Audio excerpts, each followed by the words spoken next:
garbage disposal forces the closure of the NIS Port Toronto office, home care provider executed in a Georgetown ward. And I don't see nothing wrong, says former Prime Minister Hamilton Green regarding the proposed pension bill. News in Depth with Ivor Wharton begins now. With tonight's edition of News in Depth, I'm Ivor Wharton. Thanks for joining us. First up, work at the Port Morant office of the National Insurance Scheme was disrupted today due to the stench of garbage not collected over the weekend. National Insurance Scheme workers attached to the Port Morant branch were forced out of their offices due to the health hazard posed by garbage which was not removed by collectors from the Neighbourhood Democratic Council.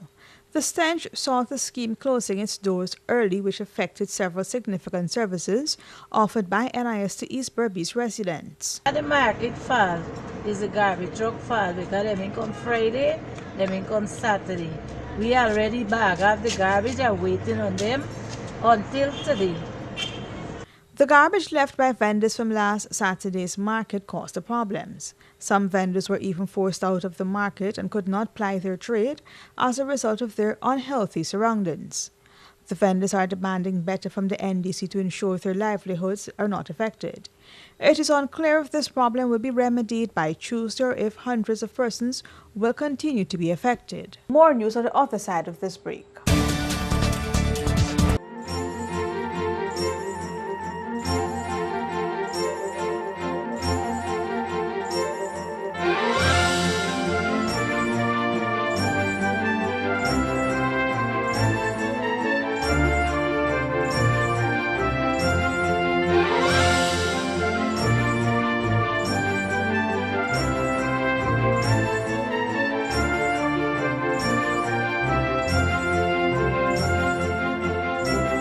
Make your wishes come true this Christmas at Lucky Dollar. You can't go wrong. Next. No. I just want to make sure I'm in the right place before y'all got me waiting at this long and wasting time. I come to do online shopping, right? And all these people, they never do different business. What you come to do? I am here for the delivery of my new fridge. And you? I come to collect my container. You? Here to place my air cargo. You go. To acquire brokerage services. You see what I'm trying to tell you? No, we got to serve for yourself. Fast Cargo offer all of those services. Shipping, online shopping, brokerage services, and deliveries all in one place. Fast Cargo. And for the month of November, get 50% off your first pound small package rate, only $4. Welcome back. The police are investigating the murder of a man in the city. Family members gathered in shock in front of the man's home as news spread of the death of their loved one, Paul Rodney. The 31-year-old man was shot and killed execution style just around 2 this morning in Avocado Avenue in West Ranvelt. A police mobile patrol was in the area at the time, and according to the police report, the ranks heard several loud explosions and went to investigate. The police say when they got there, a group of men were observed running, and again several loud explosions were heard. Rodney was found lying in a pool of blood. His uncle Derek Rodney said he's still trying to ascertain what could have been the possible motive for the shooting. Well, I heard he was at a function in East Ranvelt, and he was accosted by a group of men, and they ran behind him and shot him. Whatever reason, I don't know. Rodney said his nephew was a very committed young man, and he would normally be at home taking care of his sick father. The man is confident that the police can crack the case and bring those responsible to justice. But we have left everything for the police to do their work because I think they are charged with our responsibility, and we hope that they will get to the end of this matter. And we do know they are going to get to the end of the matter as has been happening recently.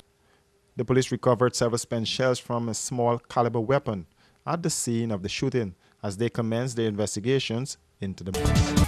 I sell swaggerific. Spaniard me like staggerific. I Spaniard. When the star give me a hand on the whole place. Turn up, turn on up, turn up, turn on up, stack up. Turn on up, turn up, turn on up, stack up. Turn up, turn up, turn on up, turn up.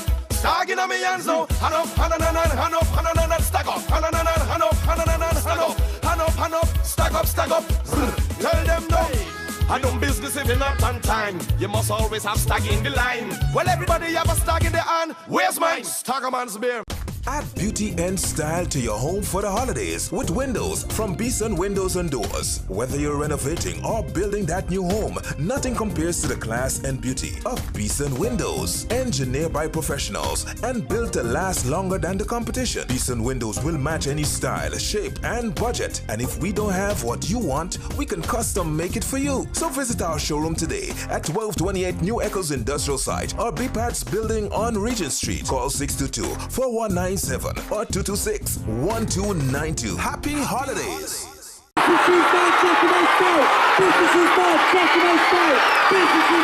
AFC on the West Side, in collaboration with Rise and Sun Turf Club, presents a day of racing. Sunday, November 27th. It starts at 12 p.m. A fantastic race card, including a feature race, A and lower, over 1,800 meters, over $7 million in prize money to be won. It's a day of racing.